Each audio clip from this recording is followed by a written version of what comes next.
चलिए, तो कैसे हैं आप सब।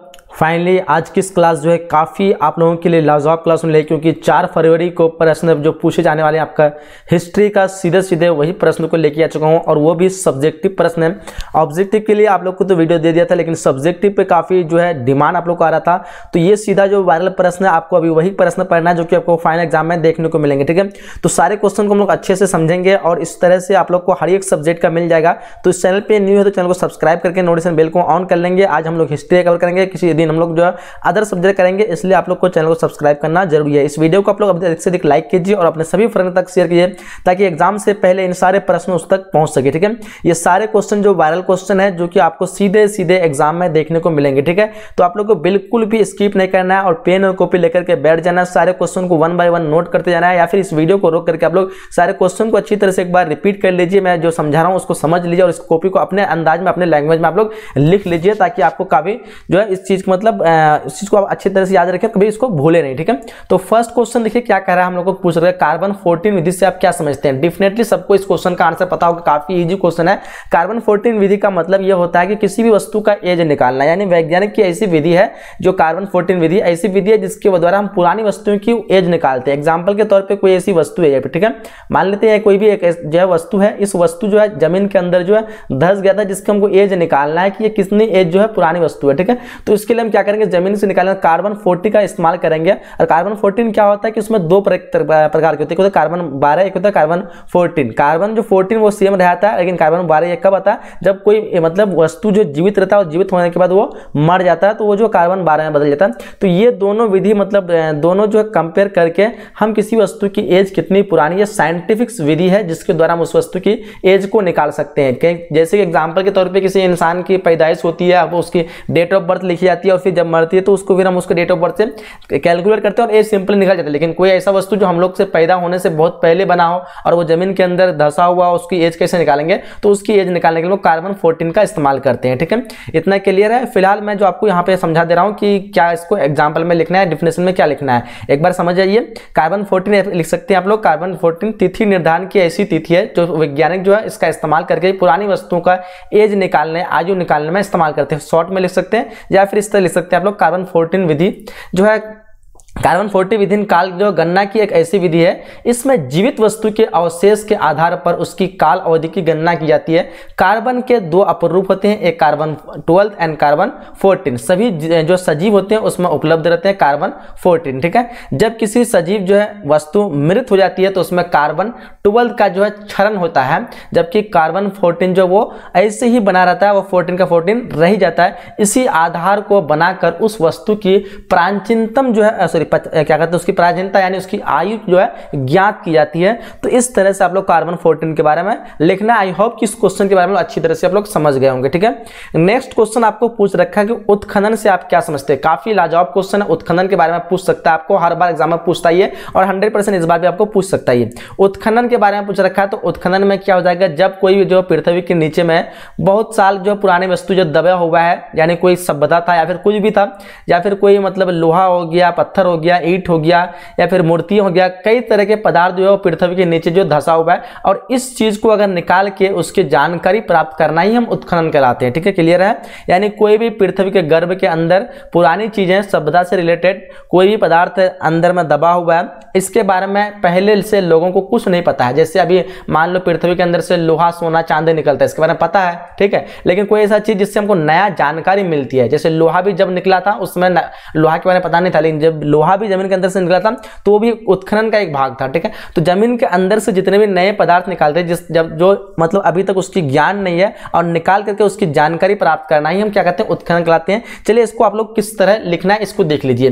क्या उत्खनन उस प्रक्रिया को कहा जाता है जिसमें किसी पुराने टीले की खुदाई कर, यानी कोई पुराना टीला है, ठीक है, बहुत दिन से ऐसे मतलब वो पहाड़ की तरह बना हुआ है, और इस टीले में क्या करते हैं, खोद करके हम यहाँ पे क्या करते हैं, उसमें अंदर में जो भी चीज पदार्थ को निकालते हैं, जो है पुरानी खुदाई कर पुरानी सभ्यता की जानकारी हासिल करते हैं। और ये क्षैतिज और ऊर्ध्वाधर दोनों प्रकार के हो सकते हैं, चाहे वो ऐसे काटे या फिर ऐसे काटे, वो किसी भी प्रकार से जो हो सकते हैं, किया जा सकता है। इससे प्राचीनतम काल में पुराणवेश जैसे अभिलेख, मूर्ति जो निकाले गए हैं, मतलब उत्खनन से सिक्के, भवन, अवशेष आदि जो है पाए जाते हैं। सबसे इस तरह निकाल के क्या पाते हैं, मूर्ति पाए सकते हैं, सिक्के पाए सकते हैं, भवन पाए सकते हैं, इन सब चीज के अंश पाए जा सकते हैं। तो इससे एक तरह के पता चलता है कि यहाँ पे कोई सभ्यता थी या फिर कोई जो है चीज हुआ करता था, ये उत्खनन से ही पता चलता है। इसी के आधार पर जो है इतिहासकार जो है पुरातत्व का मतलब काल जो है निर्धारित करते हैं कितने साल पुराना है, और ये साल पता करते हैं किससे, कार्बन 14 से। चलिए क्वेश्चन 3 पूछ रखा, आपको क्या पूछ रखा कि मोहनजोदड़ो के विशाल अन्नानगर के जो विवरण दीजिए। अन्नानगर मतलब बाथरूम जिसको हम कहते हैं, ठीक है। मोहनजोदड़ो में जो है बहुत सारे जो है बड़े बड़े जो बाथरूम के जो है अंश मिले हैं, साक्ष्य मिले हैं। पता चलता है कि मोहनजोदड़ो जो बाथरूम की व्यवस्था जो बहुत अच्छी थी, यानी बहुत ही एकदम समझो कि एकदम शानदार सा, हर एक जो है बड़ा बड़ा साइज का, ठीक है। तो क्या था वो देख लेते हैं कि मोहनजोदड़ो विशाल अन्नानगर की जो पक्की ईंट की जो बनी होती थी, बाथरूम जो होती थी वो किस चीज की बनी होती थी, वो जो होती थी आपका पक्की ईंटों के, ठीक है। पक्की सुंदर नमूना, यानी जिस तरह भी बाथरूम में टाइल्स वगैरह लगाते हैं ना हम लोग घर वगैरह में, तो एकदम पूरी तरह से एकदम पक्की और सुंदर नमूना, मतलब अलग अलग डिजाइन टाइप का बना हुआ था। यह स्नानागार का जो आकार तो था वो 11.88 मीटर, सोच सकते हैं कितना लंबा चौड़ा बाथरूम हुआ करता था। अभी तो हम लोग का जो है मुश्किल से 2 से 3 मीटर ही होता है, हद से हद हुआ तो, नहीं तो ऐसे नॉर्मली जो है वो 1 से 2 मीटर होता है, ठीक है। तो उसमें जो 11 से 18 मतलब क्या कहते हैं 88 मीटर लंबा, अब सोचो अभी इतना बड़ा मतलब किसी का घर भी नहीं होता है, ठीक है। और 7.1 मीटर चौड़ा और 2.5 मीटर जो है गहरा, दोनों सिरों पर हौज की तरह जो है ये सीढ़ियां बनाई हुई होती थी, ठीक है। ये इतना बड़ा जो है होता था, मतलब बाथरूम की लंबाई, चौड़ाई और ये गहराई तक होता थी। चारों ओर से छोटे छोटे कमरे बने होते थे। इसका प्रयोग जो सौते जो है अनुष्ठित स्नान, मतलब 1 मिनट में इसको इरेज कर दे रहा हूं ताकि आप लोग अच्छे से इसको समझ पाए, ठीक है।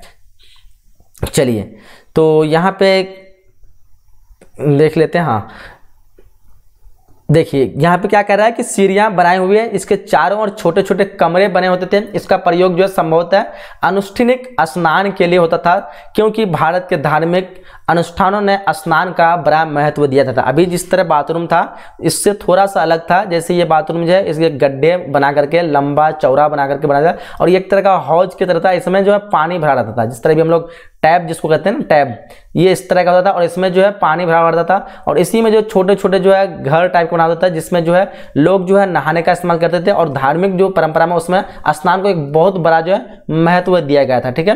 तो इस टाइप का जो उस टाइम पे कुछ बाथरूम हुआ करता था बड़े बड़े। चलिए क्वेश्चन यहाँ पे नेक्स्ट क्वेश्चन नंबर 4 आपको पूछ रखा है कि पुरातत्व से आप क्या समझते हैं। काफी लाजवाब क्वेश्चन है, पुरातत्व के बारे में आपको पूछता है, ठीक है।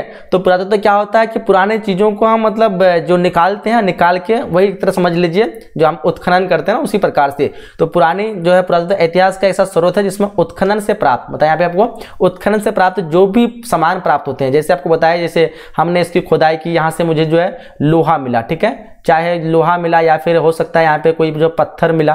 तो इस तरह से ये वाले जो पदार्थ जो निकालते हैं ना, इसी पदार्थ को हम पुरातत्व कहते हैं, ठीक है। क्या कहते हैं, पुरातत्व कहते हैं। चाहे मूर्ति निकला, सिक्का निकला, अभिलेख मिला, तो इस तरह की चीज जैसे यहाँ पे देख पाएंगे, मूर्ति हो गया, शिलालेख हो गया, अस्थि हो गया, अवनिवेश हो गया, मिट्टी के बर्तन हो गया, सिक्के, ये आदि ये सब जो चीज आते हैं वो किस में आते हैं, प्राचीन इतिहास के स्रोत माने जाते हैं, और ये जो है पुरातत्व के अंतर्गत आते हैं। इसी को हम पुरातत्व कह सकते हैं, ठीक है। इसका डेफिनेशन एक बार आप लोग अच्छी तरह से एक बार देख लीजिए, या फिर इसको आप लोग स्क्रीनशॉट ले लीजिए। हर एक क्वेश्चन को आप चाहते हैं तो अगर नोट करना नहीं चाहते हैं कोई भी पेन लेकर, तो स्क्रीनशॉट लेकर रख सकते हैं, ठीक है। पुरातत्व से आप क्या समझते हैं, तो पुरातत्व ऐतिहासिक स्रोत होता है जो उत्खनन से प्राप्त सभी सामग्रियों को पुरातत्व कहा जाता है। इससे जो है मूर्तियां, शिलालेख या फिर अस्थि अवशेष, मिट्टी के बर्तन, सिक्के और क्या कहते हैं पाषाण उपकरण आदि जो है ये सब चीजें जो है कालखंड की होती है। इसी कालखंड के प्राथमिक इतिहास को स्रोत मानी जाती है, और ये सारी चीजें पुरातत्व के अंतर्गत आते हैं। ये क्वेश्चन काफी लाजवाब क्वेश्चन, क्वेश्चन नंबर 5 को देखिए, ठीक है, बहुत ही लाजवाब क्वेश्चन पूछ रखा है। सिंधु घाटी सभ्यता को हड़प्पा सभ्यता क्यों कहा जाता है। डेफिनेटली आई होप इस क्वेश्चन का आंसर आप लोग को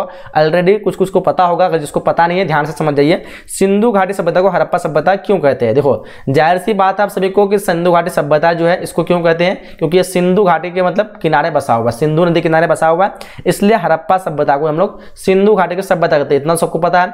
आप लोग में कंफ्यूज होते हैं कि एक बार क्या होता है कि हड़प्पा और हड़प्पा सभ्यता में, ठीक है, हड़प्पा और हड़प्पा सभ्यता, ये हड़प्पा और हड़प्पा सभ्यता जो है वो दोनों अलग है। हड़प्पा जो एक जगह का नाम है और ये हड़प्पा सभ्यता जो अलग है। हड़प्पा जो कि रावी नदी किनारे बसा हुआ है और हड़प्पा सभ्यता जो कि सिंधु नदी किनारे बसा हुआ है। क्लियर है, दोनों चीज आप लोग को अलग रखना है। बस यहाँ पे पूछ रखा सिंधु घाटी सभ्यता को हड़प्पा सभ्यता क्यों कहा जाता है, अभी इसके बारे में हम लोग जानते हैं। तो सिंधु घाटी सभ्यता को क्यों कहते हैं, क्योंकि ये सिंधु नदी किनारे बसा हुआ है और कहा जाता है कि इसका अंत जो हुआ था सिंधु नदी कारण भी हुआ था, कई वैज्ञानिकों का कहना है। इसके से इसको सिंधु घाटी की सभ्यता कहते हैं। फिर इसको हड़प्पा सभ्यता क्यों कहते हैं, जब ये कहते हैं तो देखो क्यों कहते हैं, क्योंकि जो है सबको पता है कि इसका जो उत्खनन जो सबसे पहले हुआ था हड़प्पा नामक जगह से, जैसे बताया आप लोग को, हड़प्पा नामक जगह पे हुआ था 1921 में।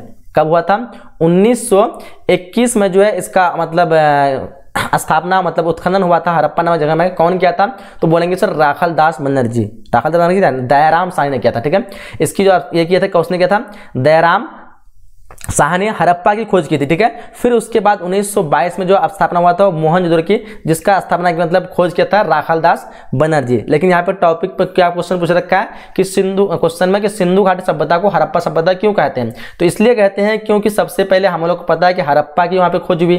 सबसे पहले कौन सी जगह की खोज हुई, हड़प्पा की खोज हुई थी। कहा था क्योंकि हड़प्पा नामक स्थान पर ही सर्वप्रथम 1922 यहाँ पे दिया हुआ, 1922 राखालदास यहाँ पे नहीं होगा, यहाँ पे 1921 हो जाएगा, 1921 हड़प्पा। ठीक है, राखालदास बनर्जी ने उत्खनन करवाया था नगर सभ्यता में प्रकाश लेते हुए, यहाँ पे 1921 होगा। ठीक है, राखालदास बनर्जी आपका 1922 में करवाया था, लेकिन वो मोहनजोदड़ो करवाया था। ठीक है, नगर की जो है सभ्यता को प्रकाशित में लाया। इसके बाद अन्य स्थानों को पुरातत्व खुदाई दी, जैसे सिंधु घाटी सभ्यता का सबसे महत्वपूर्ण नगर जो है वो भी हड़प्पा को ही माना जाता है। इस कारण से जो है हम हड़प्पा सभ्यता इसको कहते हैं। ठीक है, एक बार शॉर्ट में समझ जाइए, इसको हड़प्पा सभ्यता इसलिए कहते हैं, सबसे पहले जो वहाँ पे जगह का नाम हुआ था हड़प्पा, 1921 में उसकी स्थापना हुई थी। हड़प्पा जगह नाम से ही पूरे सभ्यता का जो उत्पन्न हुआ, पूरे सभ्यता के बारे में जांच पड़ताल मिला और हड़प्पा के बाद जो दूसरा जगह मिला वो मोहनजोदड़ो मिला। ठीक है, और बताया जाता है कि हड़प्पा और मोहनजोदड़ो जो एक जुड़वा राजधानियां थी। ठीक है, तो ये चीज याद रखना कि सबसे पहले हड़प्पा जगह का स्थापना हुई और इस वजह से इसका नाम हड़प्पा सभ्यता पड़ गया। चलिए क्वेश्चन करें हम लोग, पुरातत्व से आप क्या समझते हैं। पुरातत्व के बारे में शायद हम लोग अभी एक बार पढ़ लिए। ठीक है, ये क्वेश्चन शायद रिपीट हो गया होगा, एक क्वेश्चन या दो क्वेश्चन रिपीट हुआ है इस क्वेश्चन मतलब इसमें। तो पुरातत्व आपको बता दिए, ऐतिहासिक स्रोत का ऐसा उत्खनन जहाँ पे सभी सामग्रियां जो होती है और जैसे मूर्तियां, मिट्टी, ये सब सारे चीज जो जमीन के अंदर से निकालते हैं, इसी को हम पुरातत्व कहते हैं। क्वेश्चन 7 पूछ रखा आपको, अभिलेख किसे कहते हैं। काफी लाजवाब क्वेश्चन है, अभिलेख के बारे में पूछ रखा। ठीक है, अभिलेख आपको पता होगा, जब भी हम अभी क्या लिखते हैं, अभी नॉर्मली हम लोग पेन से जो है कॉपी में लिखते हैं। कोई भी हमारा जो है कॉपी है, इसमें क्या होता है कि हम लोग इसको जो है ऐसे ऐसे मतलब लिखते हैं। ठीक है, लेकिन यही चीज उस समय जो था पुराने जमाने में, उसमें कॉपी पेन नहीं था। उस समय क्या होता था, ये चीज जो होते थे धातु के बने होते थे। किसके होते थे, धातु हो गया, पत्थर हो गया, या फिर कोई कहते हैं किसी तरह का किला हो गया, ये सब चीज में लोग खोद खोद के लिखा करते थे। ठीक है, पुराने जमाने में राजा महाराजाओं ने क्या करते थे, इसमें खोद खोद के लिखा करते थे और इसी खोद के लिखे हुए चीज को इसको हम अभिलेख कहते हैं। जैसे हम लोग अभी इस भाषा में हम क्या कहते हैं, कॉपी कहते हैं। क्या कहते हैं, कॉपी कहते हैं। ठीक है, अगर कॉपी में लिखते हैं कॉपी कहते हैं, उसको किताब का शक्ल दे दी तो उसको किताब कहते हैं। तो ठीक उसी प्रकार जब किसी किला में, किसी पदार्थ में, किसी पत्थर में, किसी क्या कहते हैं चांदी सोने के सामान में, सब में जब खोद खोद के लिखा था तो उसको नाम क्या दे दिया, उसमें अभिलेख नाम दे दिया। क्लियर है, तो यहाँ पे क्या पूछ रखा आपको, देखिए ध्यान से पूछ रखा आपको कि अभिलेख किसे कहते हैं। तो अभिलेख पत्थर हो गया, धातु आदि के सतहों पर क्या कहते हैं, उसको मतलब खुरूज किया, फिर उसको मतलब क्या कहते हैं गड्ढा करके इसका प्रयोग किया जाता था। प्रयोग जो प्राचीन काल से ही हो रहा था। यह मुख्य रूप से शासकों और राज्य देश क्या कहते हैं राज्य देश होता था। सबसे प्राचीन अभिलेख अशोक के प्रस्थ अभिलेख है। सोना, चांदी, पीतल, तांबा, लोहा आदि पर लिखित अभिलेख प्रयोग पाए गए हैं। अभिलेख किसी भी जो है कालखंड की जानकारी प्राप्त करने में प्राथमिक स्रोत माना जाता है। यहाँ पे एक चीज आपको पॉइंट यहाँ पे दे दिया है कि अभिलेख जो है किसकी हमको जानकारी मिलती है, तो प्राथमिक स्रोत की जानकारी मिलती है। वो मिलती है किससे, अभिलेख से मिलती है। ठीक है, और अभिलेख जो किस किस में लिखा जाता है, तो सोना हो गया, चांदी, पीतल, ये सारी चीज में जो खोद खोद के लिखे जाते थे। चलिए क्वेश्चन 8 पूछ रखा आपको, मौर्यकालीन कला एवं स्थापत्य कला का वर्णन करें। देखो काफी लाजवाब क्वेश्चन है, पूछ रखा आपको क्या पूछ रखा है, मौर्यकालीन कला एवं स्थापत्य कला का वर्णन पूछ रखा है। डेफिनेटली आप सभी को आंसर पता होना चाहिए, नहीं पता ध्यान देंगे। जैसे स्थापत्य कला से पूछने आपको समझ में आना चाहिए कि जो नए नए भवन निर्माण होते हैं उसको हम स्थापत्य कला कहते हैं। जैसे आपको एक क्वेश्चन पूछता है हर बार ऑब्जेक्टिव में कि मुगल कालीन में स्थापत्य कला का जो विकास सबसे अधिक किसके काल में हुआ था, ये क्वेश्चन हमेशा पूछता है। तो हुआ था शाहजहां के काल में। किसके काल में हुआ था, शाहजहां के काल में, बताएंगे शाहजहां के काल में। ठीक है, तो उसी तरह जो है यहाँ पूछ रखा मौर्यकालीन के बारे में। तो मौर्यकालीन में क्या चीज का निर्माण हुआ था, स्थापत्य कला मतलब मुख्य होता है, जैसे भवन का निर्माण करना, किला का निर्माण करना, ये सब का निर्माण करना स्थापत्य कला कहलाते हैं। ठीक है, तो मौर्य काल में स्थापत्य कला सबसे अधिक जो नमूने जो मिले वो किस चीज के मिले हैं? मूर्तियां मिले हैं। ठीक है, मतलब सांची में, सारनाथ में आदि में, इस सब जगहों में क्या मौर्यकालीन स्तूप मिले हैं। इस समय मूर्तियों का निर्माण गंधार एवं मथुरा में शैली का विकास हुआ था। अशोक द्वारा जो 84,000 बुद्ध स्तूप का मतलब विहार निर्माण करवाया गया था, उसमें पता चला कि अशोक द्वारा 84,000 जो बुद्ध स्तूप था, इसके बारे में पता चला। ठीक है, इस काल में ही पर्वतों को काटकर गुहा या फिर क्या कहते हैं ग्रहों को भी निर्माण किया था। ग्रह मतलब घर, ठीक, पर उस समय ही निकला था कि पत्थर को जो काट करके उसके पत्थर को टुकड़ा करके उसका घर बनाना है। क्या बनाना है? जैसे भी ईटा का इस्तेमाल करते हैं ना, तो उस समय क्या था, इस तरह पत्थर को जोड़ जोड़ करके क्या बनाते थे? घर बनाते थे, और घर में जो है लोग रहने के लिए इस्तेमाल करते थे। ठीक है, तो ये पता था किस समय हुआ था, सब मौर्यकालीन के मतलब समय पे ही हुआ था। ठीक है, तो ये सारी चीज आप लोग को, इसको चाहे तो आप लोग इसको अच्छी तरह से याद कर सकते हैं, रट सकते हैं, जो भी करना है आप लोग को, और समझा दिया आप लोग को, समझ में आ गया तो अच्छी बात है, नहीं समझ में आ रहा है तो आप लोग इसको अच्छे से याद कर लीजिए। ठीक है, चलिए नेक्स्ट क्वेश्चन हम लोग को, गुप्त काल में जो है विज्ञान और प्रौद्योगिकी पर प्रकाश डाले। काफी लाजवाब क्वेश्चन है, विज्ञान और प्रौद्योगिकी पर यानी क्या क्या खोज हुई थी, आविष्कारें हुई थी गुप्त काल के समय। तो इस क्वेश्चन का आप लोग को आंसर देखो किस तरह से। गुप्त काल में जो है सबसे ज्यादा फेमस जो है कि हम लोग को साइंटिस्ट रहा वो बिहार से ही था, आर्यभट्ट इसका नाम था, जिन्होंने जीरो की खोज की थी। ठीक है, आर्यभट्ट था, और उस समय जो बहुत सारे गणित के भी खोज हुआ था। ठीक है,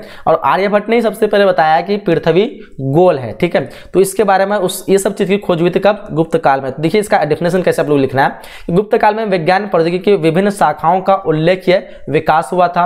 जैसे गणित के क्षेत्र में, आर्यभट्ट, पता आप सबको आर्यभट्ट किसका आविष्कार किया था? जीरो का आविष्कार किया था। ठीक है, और आर्यभट्ट की रचना, आर्यभट्ट की सर्वप्रमुख है। इससे जो इसमें ही जो है अंक गणित ये हो गया, बीजीय गणित हो गया, या फिर रेखा गणित हो गया की विवेचना की, शून्य का आविष्कार भी पाया गया इसी में। उसके बाद पाई का मान 3.14 जो था दिया था, इन्होंने ही बताया था। ज्योतिषों के क्षेत्र में पृथ्वी गोल है, सूर्य एवं चंद्रमा ग्रहण आदि की जानकारी, ये सब जो है कहाँ से मिला था? तो गुप्त काल के समय में ही मिल गया था। यहाँ पे पूछ रखा हुआ गुप्त काल के विज्ञान और प्रौद्योगिकी पर प्रकाश डालें, इसलिए ये सब चीज बताया गया गुप्त काल में क्या क्या खोज हुई थी। तो उस समय महान साइंटिस्ट जो थे आर्यभट्ट थे, इन सब चीजों की खोज करके बताया गया था गुप्त काल में। ठीक है, ये सारी चीज के बारे में हम लोग को लिख लेना है, चाहे तो इसको अच्छी तरह से नोट कर लीजिए या फिर इसको ले लीजिए आप लोग मोबाइल में स्क्रीनशॉट वगैरह जो भी लेना है। बाकी इस वीडियो को आप लोग को लाइक करने में किसी तरह कंजूसी नहीं करना है। ठीक है, हर स्टूडेंट तक भेज दीजिए, सब तक ये पहुंचना चाहिए, लाइक कर दीजिएगा। ठीक है, काफी मेहनत से आप लोग के लिए सारे वीडियो बना रहा हूं और काफी अच्छे से एक्सप्लेन कर रहा हूं, तो आप लोग को भी चाहिए कि इस वीडियो को अधिक से अधिक शेयर करें और लाइक करें। चलिए क्वेश्चन 10 आपको क्या पूछ रखा है कि मौर्यकालीन कला एवं स्थापत्य कला का वर्णन करें। काफी लाजवाब क्वेश्चन है। अभी ये क्वेश्चन बताया, अभी तो ये क्वेश्चन सेम रिपीट हो गया क्या? ये क्वेश्चन एक बार हम लोग यहाँ पे बताए ना, हाँ ये क्वेश्चन दोबारा आपका रिपीट हो गया। तो चलो इसको भी आप लोग एक बार चाहे तो उतार ले। दो क्वेश्चन जो है दोबारा रिपीट हो गया। क्वेश्चन में 11 कह रहा है महाभारत के लेखक कौन था? महाभारत के लेखक तो डेफिनेटली सबको पता है, महर्षि वेदव्यास था। एक नंबर ऑब्जेक्टिव में क्वेश्चन पूछा था, अगर आपको सब्जेक्टिव में पूछ दिया जाए महाभारत के लेखक कौन है तो क्या लिखना है कि ऐसा माना था कि महाभारत जो है मूल कथा में रचित भाट सारथी थे, जिन्हें सूत कहा जाता था। ये जो सूत क्षत्रियों योद्धाओं के साथ युद्ध क्षेत्र में जाते थे और वह उनकी विजेता एवं उपलब्धियों के बारे में लिखते थे और लिख करके प्रस्तुत किए थे। ठीक है, तो उस समय जो थे प्रारंभ में महाभारत में कितने जो है श्लोक थे? तो वो थे आपका 10,000 श्लोक थे, लेकिन ये बाद में बढ़ करके 1 लाख से भी अधिक श्लोक बन गए और इसके रचयिता जो है वो कौन है? महर्षि व्यास थे। ठीक है, तो ये इस तरह इस क्वेश्चन के बारे में आपको लिख लेना है। क्वेश्चन पूछ रखा है त्रिपिटक क्या है? काफी लाजवाब क्वेश्चन है। त्रिपिटक यानी 3 पिटक, बौद्ध धर्म का है। ठीक है, क्या पूछ रखा है? बौद्ध धर्म के बुद्ध के उपदेशों एवं बौद्ध धर्म के संबंधित ज्ञान को पिटारा को त्रिपिटक कहा जाता है। बौद्ध धर्म ने जो है ज्ञान के पिटारा जो कि 3 मतलब पिटक लिखे हैं, 3 पिटक, तो 3 पिटक को मिलाकर के त्रिपिटक कहलाता है। कभी कभी पूछता है कि त्रिपिटक का संबंध किससे? ऑब्जेक्टिव में हर बार पूछता है त्रिपिटक का संबंध किससे, बोलेंगे तो बौद्ध धर्म से है। ठीक है, बौद्ध धर्म के क्या है? तो बौद्ध धर्म के बुद्ध के उपदेश जो दिए थे एवं उन बुद्ध धर्म से संबंधित जो ज्ञान था उसको लिखा गया 3 भागों में, 3 चीजों में। ठीक है, तो उसी चीज को हम क्या कहते हैं? त्रिपिटक कहते हैं। तो क्या क्या लिखा गया? पहला था सुत्त पिटक, जिसमें क्या लिखा गया? इसमें बुद्ध के जीवन के बारे में लिखा गया। सुत्त पिटक में क्या लिखा है? बुद्ध के जीवन के बारे में। एक था विनय पिटक, इसमें क्या लिखा? इसमें बुद्ध संघ के नियम का वर्णन किया, क्या क्या नियम थे बुद्ध संघ में, क्या अपनाना चाहिए था, क्या गलत था, क्या सही था बुद्ध के अनुसार, उन नियमों का जो है इसमें मतलब बताया गया था पूरी तरह से। किसमें बताया गया? तो विनय पिटक में। एक था आपका अभिधम्य पिटक, इसमें क्या हुआ कि इसमें आपका जो है बुद्ध जो है दर्शन एवं शिक्षाओं का वर्णन किया गया कि क्या शिक्षा जो है लिया है, क्या शिक्षा लेना चाहिए, हमें क्या से जीवन को व्यतीत करना चाहिए, ठीक है। इन चीज़ों के बारे में जो है बताया गया किसमें, तो अभी धम्म पिटक। तो ये 3 पिटकों से बना बौद्ध धर्म का जो है ज्ञान का पिटवारा है, जो 3 पिटकों में विभाजित है और इसमें अलग अलग पिटकों में अलग अलग चीज़ की जानकारी दी गई है। डेफिनेटली इस क्वेश्चन को आप लोग आसानी से समझ में आ गया होगा। चलिए अच्छी तरह से इसको नोट कर लेंगे या फिर इसको याद कर लेंगे, समझ जाएंगे, ठीक है। क्वेश्चन 13 क्या पूछ रखा है कि बुद्ध के 4 आर्य सत्यों का उल्लेख किया। काफी लाजवाब क्वेश्चन है, बुद्ध के 4 आर्य सत्यों का उल्लेख जो करना है आप लोगों को। तो महात्मा बुद्ध ने जो 4 सत्यों का उल्लेख दिया गया, ध्यान से इसको समझना है। पहला चीज देखिए, संसार दुख में है, दुख में यानी इस दुनिया में जो है कोई भी इंसान खुश नहीं। आप देखेंगे हर एक इंसान जो दुख है, आप लोग एग्जाम की तैयारी करें एकदम सब कोई परेशान है कि ये करना है वो करके के कैसे जॉब मिलेगा, कैसे नौकरी मिलेगा, क्या मिलेगा नहीं मिलेगा, हर एक चीज का दुख है। जैसे बीमार हो गया कोई, उसमें दुख, कोई बुढ़ापा हो गया अपने जीवन में, उसमें दुख, किसी का मृत्यु हो गया, रोना धोना, उसमें दुख। यानी संसारी जो पूरी तरह दुख से भरा हुआ है, इंसान का जीवन जो पूरी तरह से दुख है, ये कहा गया है पहला इसमें, ठीक है। 4 मतलब आर्य थे ना, तो पहला में संसार दुख में है, जिसमें कहा गया कि बुढ़ापा हो गया, किसी का मृत्यु हो गया, किसी का अचानक कुछ भी घटना हो गया, ये सब चीज जो है मतलब दुखों का घर है इंसान का, ठीक है। दूसरा है दुख समुदाय। दुख समुदाय में ये कहता है गौतम बुद्ध कि इंसान जो एक तरह का दिल में ऐसा ये है मतलब एक तरह का लालच समझ जाओ। जैसे आप लोग जो है अभी कोई मान लो कि एक नया फ़ोन खरीदा, ठीक है, नया फ़ोन खरीदा, आपके कोई फ्रेंड है, ठीक है, आपके फ्रेंड जो है आपसे बहुत अच्छा बेहतरीन फ़ोन खरीदा, जो कि आपसे वो गरीब है या फिर आपसे समझो कि वो नीचा है, लेकिन आपसे खरीद ले, लेकिन आपको चैन नहीं मिलेगा। क्यों खरीदा वो? यानी एक तरह का आपको अंदर से दुख हो जाएगा वो। अगर आपके पड़ोस में कोई अगर अच्छा करके आगे बढ़ गया और आप उससे जो है उसी के साथ रहकर जिंदगी भर आप अगर नहीं कर पाए तो आपको एक तरह का तकलीफ होगा।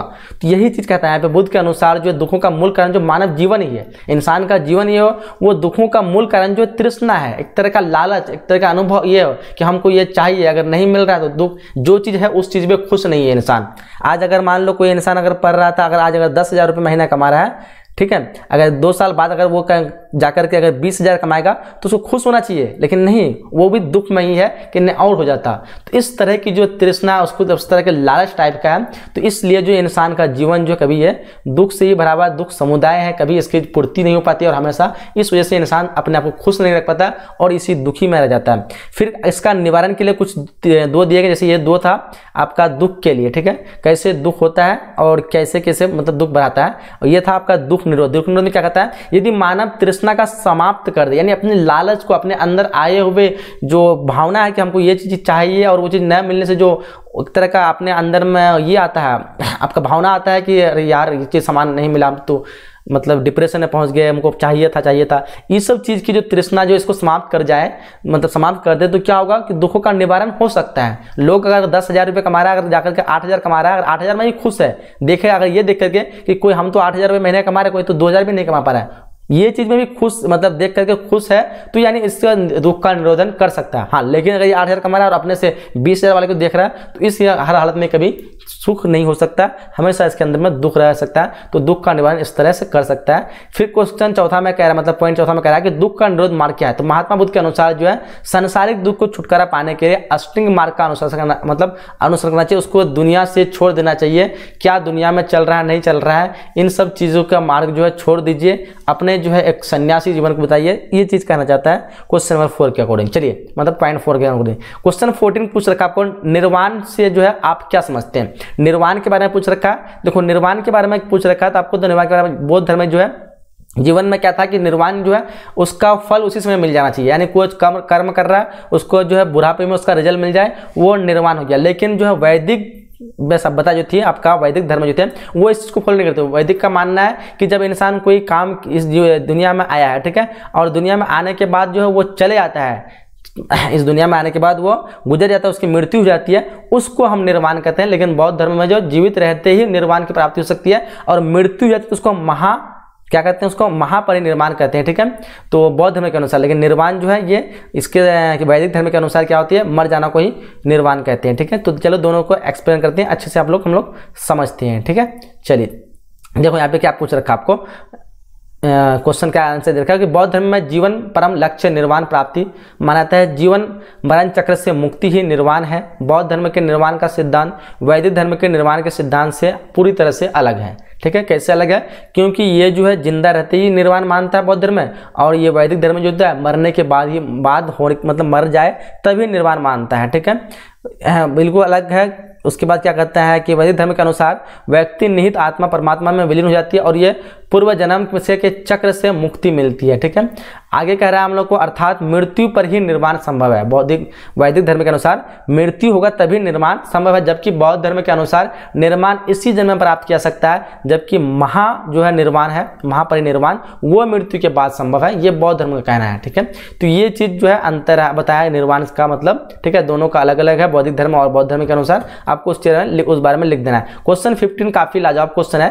क्या पूछ रहा है? गौपुरम से आप क्या समझते हैं? डेफिनेटली सबको पता होगा, ऑब्जेक्ट में पढ़ते आएंगे। गौपुरम का संबंध जो मंदिरों के प्रवेश दीवार मतलब प्रवेश दरवाजे से है, यानी प्रवेश आप क्या कर सकते हैं द्वार से है।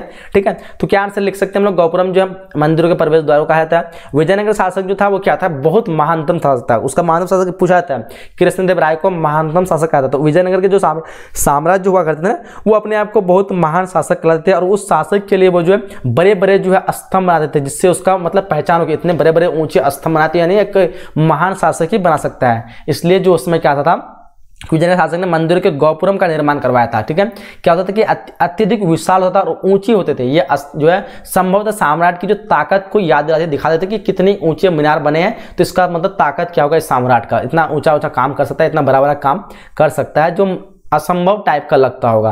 तो ये सारा चीज जो था, और क्वेश्चन तो नहीं है। तो इतना 15 क्वेश्चन जो हम लोग यहाँ पे कवर किए हैं। आई होप कि ये वीडियो जो आप लोगों को काफी पसंद आया होगा। तो इस वीडियो को आप लोग अपने सभी फ्रेंड के साथ शेयर कर दीजिए। इसी तरह के वायरल प्रश्न देखने के लिए हमारे साथ जुड़े रहिए और हमारे चैनल को सब्सक्राइब कर लीजिए। ठीक है, इसी तरह के आप लोग को वीडियो हर एक सब्जेक्ट का मैं प्रोवाइड करूंगा। बस शर्त आप लोग को इस वीडियो को अधिक से अधिक शेयर करना है, सभी तक पहुंचाना है, अधिक से अधिक लाइक करना है। चलिए अगले वीडियो में हम लोग मिलते हैं। जब तक के लिए जय हिंद, जय Bharat and thanks for watching.